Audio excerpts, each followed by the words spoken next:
Hey guys, welcome back to another video. It's your man Jay. Well, are you excited for the new Samsung Unpacked event?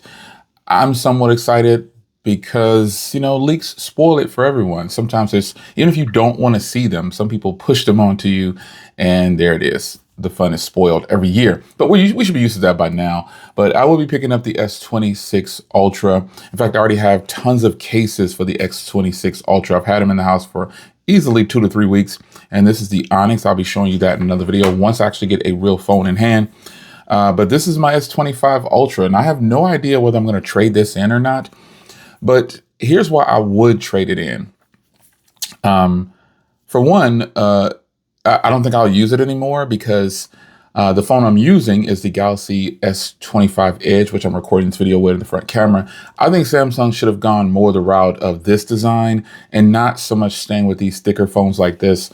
And just rounding the corners off. That's essentially what they did to the S26 Ultra, and then they changed the camera island a little bit.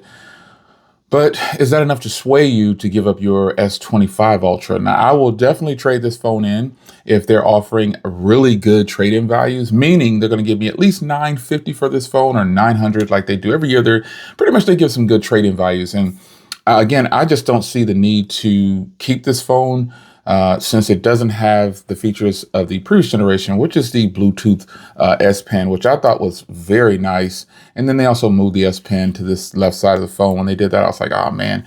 But I still like the S25 Ultra, but I actually favor the S25 Edge even more. And I really feel like Samsung should have gone that route as far as hardware goes, instead of staying with this bigger design like this. But Samsung knows what they're doing when it comes to making smartphones. They don't need my help. I'm just a person reviewing them and purchasing them. And I really can tell you that this is a great phone, the S25 Ultra. Every year I used to say, don't trade up. You don't need to. You have the same phone.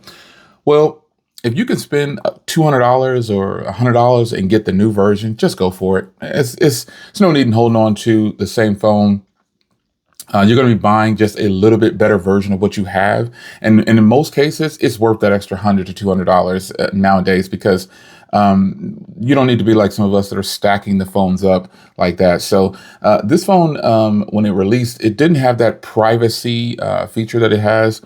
Samsung, they had the anti-glare and everything. And then I typically buy privacy glasses and screen protectors sometimes. So it's a cool feature to have, and I would just leave it on if you go to the S26 Ultra. But the S25 Ultra will just be a little redefined with the 26, with less sharper edges and stuff like that and more rounded corners. And then is it really going to be any different than the previous generation, which is what I hold here? I don't know. But I will find out soon because I will be buying the S26 Ultra. And I just wanted to give a quick update on it, man. Like I said, I've had my S26 Ultra cases for quite some time. And I think with some manufacturers, they listen to OEM, they listen to the consumers, but they're also in the business of making money, and that's essentially what they have to do. They have to maintain their profitability. But again, I still say that going the route of the S25 Edge, the slimmer frames on phones, is way more pocket. It's not just about having a thin phone at this point. It's about making a comfortable, large phone to hold like at a very long extended period of time. And the Galaxy S25 Edge has nailed that.